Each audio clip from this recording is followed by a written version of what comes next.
నా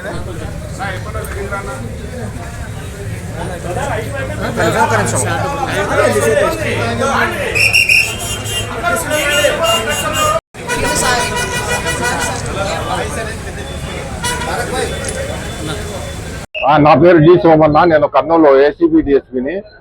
మాకు నిన్నటి దినము జి నాగేంద్రుడు అని చెప్పి జగదూస్తి గ్రామస్తుడు, జగదూస్తి గ్రామంలో అతనికి పొలం ఉందని చెప్పి, అతని అమ్మ పేరు మీద వాళ్ళ అమ్మ పేరు మీద ఉందని చెప్పి, తర్వాత అతను మ్యూటేషన్ కోసము డోన్ ఎంఆర్ఓ ఆఫీసులో మ్యూటేషన్ కోసం వాళ్ళ అమ్మ పేరు మీద ఉన్నది సర్వే నెంబర్ వచ్చి 114G వాళ్ళ అమ్మ పేరు మీద ఉన్నది జి నాగేంద్ర పేరు మీదకు మార్చడం కోసము మ్యూటేషన్ కోసం అప్లై చేసుకున్నాడు.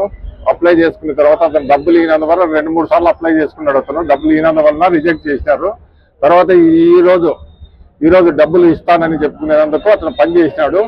డబ్బులు పని చేసిన తర్వాత అతనికి పని చేసినందుకోసము లంచంగా 25,000 రూపాయలు ఆల్రెడీ మాట్లాడుకున్నారు. ఈ రోజు లంచంగా 25,000 రూపాయలు మధ్యవర్తి రమణ ద్వారా తీసుకుంటుంటే మేము రెడ్ హ్యాండెడ్గా పట్టుకున్నాము. అతన్ని అరెస్ట్ చేసి కేసు నమోదు చేసుకుని దర్యాప్తు చేస్తాం. ఇప్పుడు మా ఎవిడెన్స్ ప్రకారము ఇతనికి ఒకరికే ప్రయం ఉంది.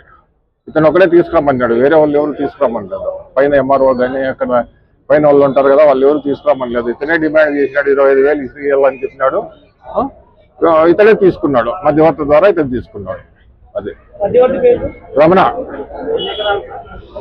80 సెంట్లు వచ్చి 114G వాళ్ళ అమ్మ పేరు. వాళ్ళ అమ్మ పేరు మీద ఉన్న స్థలము 85 సెంట్లు. ఇంకోటి 14 సెంట్లు వచ్చి వాళ్ళ పూర్వీకుల పేరు మీద ఉన్న పొలము. రెండు కలిపి అప్లై చేసుకున్నారు. ఈ పేరు మీద జి నాగేంద్రుడి పేరు మీద వచ్చే దానికోసం మ్యూటేషన్ కోసం అప్లై చేసుకున్నాడు. అది రైతుది కూడా జగదూస్తి విలేజ్. ఈయన విఆర్ఓ లాలప్ప వచ్చి జగదూస్తి, తర్వాత ఉడుగోపాలకి రెండింటికి విఆర్ఓ ఈయన. ఇప్పుడు మాకు దొరికిన లాలప్ప అది.